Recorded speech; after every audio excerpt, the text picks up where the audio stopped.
Tugboats are important to the maritime history of the Pacific Northwest because they are the workboats, they are the guts, they are the icons of our maritime history. Take it still, be found. The Arthur Foss is really the quintessential tugboat of the Pacific Northwest. Coming aboard, it's a chance to get on board a tugboat, which you can't do anywhere else. The Arthur Foss is an 1889 wooden tugboat built in Portland, Oregon, and then basically spent most of its history in Washington State. We think it's the oldest operating wooden tug in the United States. It's got an amazing history. People generally love tugboats, and they love this tugboat especially.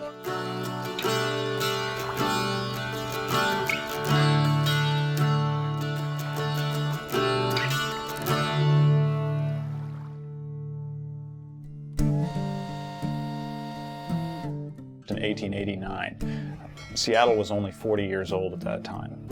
Most of the Northwest was still wilderness, and these boats started operating right then, hauling barges, hauling log booms, helping other vessels get in and out of the harbor. It was involved in the Alaska Gold Rush, it was involved in World War II, it was a movie star for a short time. So it's really covered a lot of different important historical events in the Northwest.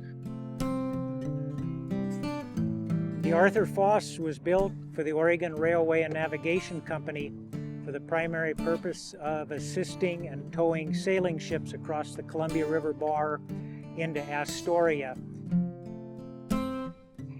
When the Alaska Gold Rush occurred in 1897, the Arthur was instrumental in towing barges of supplies to the Gold Rush town of Skagway to provide a service for the gold miners and the prospectors moving into the Yukon.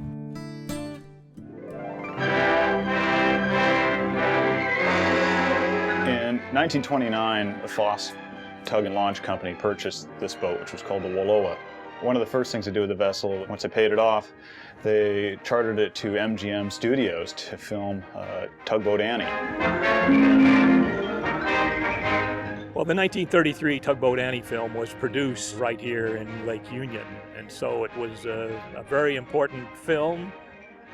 The movie was based upon the short stories in the Saturday Evening Post by Thomas Riley Raine. It was said that Raine patterned the whole series after Thea Foss and the Foss Company. These stories of this gregarious woman who was a captain of a tugboat in Puget Sound in the mythical city of Seacoma, and had all these adventures and was up and down the coast and wrangling with other tugboat skippers to get the business and racing them out to meet the sailing ships. By golly, it's a race, mister. These Puget Sound tugboats sure go after the business. It also was involved in World War II. It was the last ship to make it out of Wake Island when the Japanese invaded Pearl Harbor. They were doing construction of military installations there, and the Arthur Foss was the last tug to leave Wake Island. It was a pretty scary moment for the ship, so within hours they painted the entire vessel gray using all of the white paint they had, mixing it with black paint or soot or grease just to put a gray coat on. And they had just enough fuel to go straight to Hawaii, so they didn't know at any moment where the Japanese Armada was coming from, so that they were always worried it was going to come right over the horizon and they'd be smack in the jaws of the Japanese Armada. But they did indeed make it back to Pearl Harbor, running pretty much on fumes. The Justine Foss was also at Wake Island. Its crew was captured. The captain was beheaded. And Drew Foss was aboard as a crewman of the Justine Foss. And he was held captive in a Japanese prison camp for the entire war. After the war, it came back to Tacoma. It re-entered service, working out of our Port Angeles office towing log rafts and log cribs from the log dumps on the Straits of Juan de Fuca and the Pisht River. The Arthur pretty much continued in that right up until the last day of service of July 28, 1968. We called her the Grand Old Lady back when I was a kid. During the summer, you couldn't get on the Art because all of the old-timers wanted on the Art because the fish were running and they were the best trawler in the Straits of Juan de Fuca. They would put the pike poles out on each side of the Art, and they would have 6 pike poles, 3 on each side. They had them rigged so they were out just right like a fishing trawler, and they fished the whole way down. The Arthur was decommissioned in Tacoma in the fall of 1968, and in early 1970 it was decided that the Arthur was still a valuable piece of Northwest history, and it was too good to just sit in the boneyard. When she was retired by the Foss Company, she was acquired by Save Our Ships, which was the precursor organization to Northwest Seaport. She's been a member of the Northwest Seaport fleet for over 30 years now, stationed here at the historic ship wharf, and is an icon for many visitors to South Lake Union. Our biggest challenge, of course, is this is a 124-year-old ship made out of wood, and it's an organic material that's half submerged in water. It's really the most difficult type of museum artifact to take care of because it's exposed to the weather all the time, and the natural forces of decay are always exerting on it. And so our volunteers are on here all the time taking care of the equipment and taking care of the woodwork and trying to get it sealed up and keep the weather and the elements from getting at it. The restoration of the ship is a pretty exciting process. One of the early things we really tackled was the restoration of the Washington Ironworks diesel engine because it hadn't been run for years. This engine it's really special and it's a big crowd pleaser. This is the largest Washington Ironworks engine in existence today. It was built by Washington Ironworks Company in South Seattle in 1934 and installed in the boat that same year.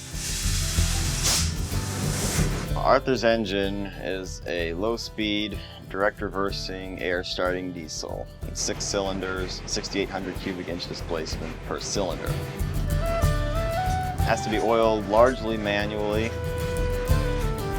It's said that there are 200 places to be oiled before starting the engine.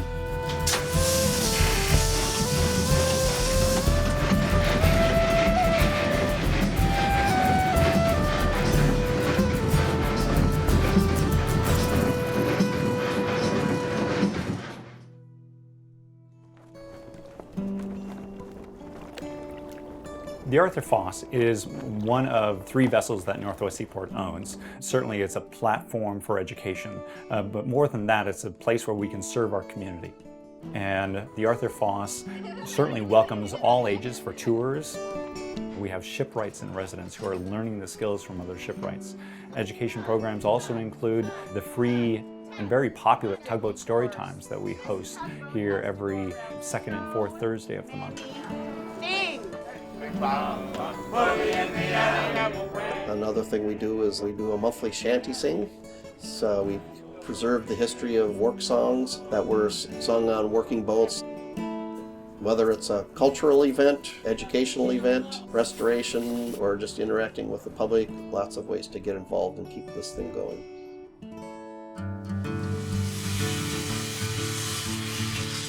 If you want to get involved with the Arthur Foss or any Northwest Seaport vessel, we have a large program, and our information for that is available on our website, www.seaport.org. It takes a lot of volunteer labor to keep these vessels in good shape. So we welcome people who are interested and willing to come down and spend a Saturday afternoon doing skilled or unskilled labor. And anybody who's interested is welcome to come down and join us in keeping this vessel afloat. I think the future of the Foss lies in education and getting kids out. I think it would be great to see the Foss sailing or motoring again, taking people out, cruising around, and sort of bringing history alive. and keeping it alive for the next generation. So it's not just for us, it's for people that are coming down the road. The main thing is to keep it here and keep it functioning and keep it alive. Keep the machinery going, keep the smells coming out of the galley stove, and keep it a living place in a center where people congregate to learn about the past, learn about themselves, learn about skills, and keep the vessel going.